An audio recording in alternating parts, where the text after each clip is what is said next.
Verdict എന്ന് പറയുന്ന movie എന്തുകൊണ്ട് വർക്കൗട്ട് ആവുന്നില്ല എന്നുള്ളൊരു ചോദ്യം ഈ സിനിമ കണ്ട കുറച്ച് പേർക്ക് കാണും. സോ ഈ സിനിമ കാണാത്തവരുണ്ടെങ്കിൽ ഈ ഒരു വീഡിയോ കണ്ടതിന് ശേഷം മാത്രം കാണുക, കാരണം ഇതിൽ കുറെ സ്പോയിലേഴ്സ് കാണും.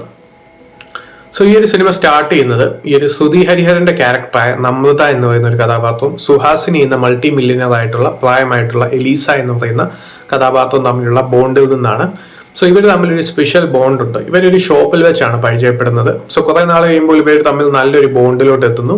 സോ ആ ഒരു ബോണ്ടിന്റെ പേരിൽ ഈ ഒരു നമ്രത എന്ന് പറയുന്ന ശ്രുതിഹരൻ ചെയ്യുന്ന കഥാപാത്രവും ബില്ല് എഴുതി വെക്കുന്നു ഈ ഒരു മൾട്ടി മില്യനർ ആയിട്ടുള്ള ഈ സുഹാസിനിയുടെ ക്യാരക്ടർ.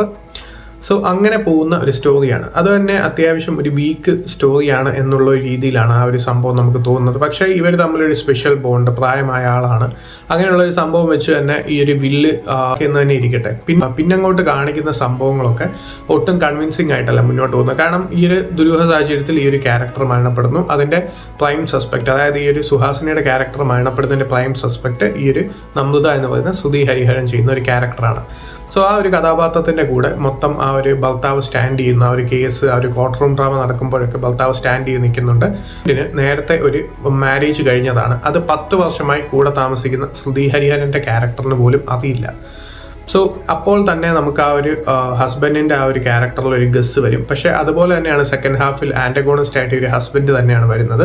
സോ അവിടെ തന്നെ ആ ഒരു സസ്പെൻസിന്റെ സംഭവം മിസ്സാവുന്നുണ്ട്. പിന്നെ അങ്ങോട്ട് ട്വിസ്റ്റ് എന്ന് പറഞ്ഞ് കൊണ്ടുവരാൻ സാധിക്കുന്നത് ഇതിന്റെ പിന്നിലുള്ള റീസൺ ആണ്. അതും ഒട്ടും കൺവിൻസിങ് അല്ലാതെയും ആ ഒരു സെക്കൻഡ് ഹാഫ് ഫുള്ള് ഓഡിയൻസിന് ഇൻട്രസ്റ്റ് തോന്നാത്ത രീതിയിലാണ് പ്രസന്റ് ചെയ്തിരിക്കുന്നത്.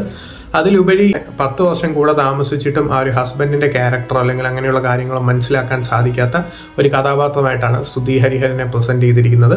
അതായത് ഈ ഒരു ശ്രുതി ഹരിഹരന്റെ കഥാപാത്രം ഗിൽറ്റി ആണോ അല്ലയോ എന്നുള്ളതാണ് മെയിൻ ചോദ്യം. സോ അത് കഴിഞ്ഞും പിന്നെയും സിനിമ കുറെ വലിച്ചു നീട്ടി കൊണ്ടുപോകുന്നുണ്ട്, ഓഡിയൻസിന്റെ ക്ഷമയും പരീക്ഷിക്കുന്നുണ്ട്. അതാണ് ഈ ഒരു മൂവി നേരിടുന്ന വേറൊരു പ്രശ്നം. കാരണം വേറൊരു ട്രാക്കിലാണ് സെക്കൻഡ് ഹാഫിൽ ഒരു മൂവി പോകുന്നത്. ഈ ഒരു ക്യാരക്ടർ എന്തിനാണ് ഇതൊക്കെ ചെയ്യുന്നത് എന്നുള്ളത് പറഞ്ഞ് ഓഡിയൻസിനെ കൺവിൻസ് ചെയ്യിപ്പിക്കാൻ ഈ ഒരു സിനിമയ്ക്ക് തീരെ സാധിച്ചിട്ടില്ല എന്നുള്ളത് ഈ ഒരു മൂവിയുടെ വേറൊരു പ്രശ്നമാണ്. സ്ക്രീൻ പ്ലേ ആണെങ്കിലും ക്യാരക്ടേഴ്സ് ഡെവലപ്മെന്റ് ആണെങ്കിലും ഒന്നും തന്നെ അത്യാവശ്യം വർക്കൗട്ട് ആയിട്ടില്ല. അതിൻ്റെ കൂടെ തന്നെ വളരെ വീക്കായിട്ടുള്ള ഒരു സ്റ്റോറിയാണ് ഈ ഒരു സിനിമയിൽ കൂടുതലും വർക്കൗട്ട് ആവും. ഓഡിയൻസിനെ ആ ഒരു ഹൂക്ക് ചെയ്യാനോ എൻഗേജ് ചെയ്യിപ്പിക്കാനോ ഒന്നും ഈ ഒരു സിനിമയ്ക്ക് കഴിഞ്ഞിട്ടില്ല എന്നുള്ളത് സിനിമ നേരിടുന്ന വേറൊരു പ്രധാന പ്രശ്നമാണ്. വർക്കൗട്ട് ആവുന്നത് ആക്ടിംഗ് ഡിപ്പാർട്ട്മെന്റിൽ ശ്രുതി ഹരിഹരന്റെ ക്യാരക്ടറിന്റെ പെർഫോമൻസ് ആണ്. കഥാപാത്രം പോകുന്ന മെന്റൽ സ്ട്രെസ് അങ്ങനെ കാര്യങ്ങളൊക്കെ സ്ക്രീനിൽ പ്രസന്റ് ചെയ്തിരിക്കുന്ന അത്യാവശ്യം നല്ല രീതിയിൽ. വരലക്ഷ്മി ശരത് കുമാറിന്റെ അത്യാവശ്യം നല്ല സ്ക്രീൻ പ്രസൻസും കാര്യങ്ങളൊക്കെ ഉണ്ടെങ്കിൽ പോലും പെർഫോം ചെയ്യാനുള്ള സംഭവങ്ങളൊന്നും ഈ ഒരു മൂവിയിലില്ല. എന്നാലും കൊടുത്തതോളം അത്യാവശ്യം നല്ല രീതിയിൽ തന്നെയാണ് ചെയ്തിരിക്കുന്നത്. പിന്നെ അങ്ങോട്ട് നോക്കുകയാണെങ്കിൽ ഈ മൂവിയിൽ കാര്യമായ പോസിറ്റീവ്സോ കാര്യങ്ങളൊന്നുമില്ല. ഫസ്റ്റ് ഹാഫ് കുറച്ച് പ്രോമിസിംഗ് ആയിട്ട് സ്റ്റാർട്ട് ചെയ്യുന്നുണ്ട്. ഈ ഒരു സിനിമ വർക്കൗട്ട് ആവുന്നില്ല. മെയിൻലി ഈ ഒരു ലാക്ക് ലസ്റ്റർ ആയിട്ടുള്ള ട്വിസ്റ്റ് ആണ്. അതായത് ട്വിസ്റ്റിന് വേണ്ടി സിനിമ ഉണ്ടാക്കുമ്പോൾ അതിന്റെ റീസൺ വളരെ സ്ട്രോങ് ആയിരിക്കണം. കാരണം ഈ ഒരു ഓഡിയൻസിനെ ഞെട്ടിക്കണം എന്നുള്ള ദൗത്യത്തിലായിരിക്കും ഈ ഒരു സിനിമയുടെ എൻ്റയർ സംഭവങ്ങൾ പോകുന്നത്. പക്ഷേ എവിടെയും ഓഡിയൻസിനെ ആ ഒരു ട്വിസ്റ്റ് ഞെട്ടിക്കുന്നില്ല. കൂടുതലും ലോജിക്കൽ ലൂപ്പ് ഹോൾസ് ഉള്ളൊരു മൂവിയാണ്. ഇത് നേരത്തെ പറഞ്ഞ പോലെ തന്നെ ഹസ്ബൻഡിനെ മനസ്സിലാക്കാൻ കഴിയാത്ത ഭാര്യയും പിന്നെ അങ്ങോട്ട് ഈ ഒരു വളരെ വീക്കായിട്ടുള്ള ആദ്യത്തെ സ്റ്റോറിയും പറയുന്ന റീസൺസ് ഒന്നും തന്നെ ജസ്റ്റിഫൈ ചെയ്യാൻ സാധിച്ചിട്ടില്ല എന്നുള്ളത് ഈ ഒരു മൂവി നേരിടുന്ന പ്രധാന പ്രശ്നമാണ്. അതുകൊണ്ട് തന്നെ സിനിമ ഓഡിയൻസിനെ ഒട്ടും എൻഗേജ് ചെയ്യിപ്പിക്കുന്നില്ല. സോ താല്പര്യമുള്ളവർക്ക് മാത്രം കണ്ടു നോക്കാം. ഇതിപ്പോൾ ആമസോൺ പ്രൈം വീഡിയോയിൽ അവൈലബിൾ ആണ്.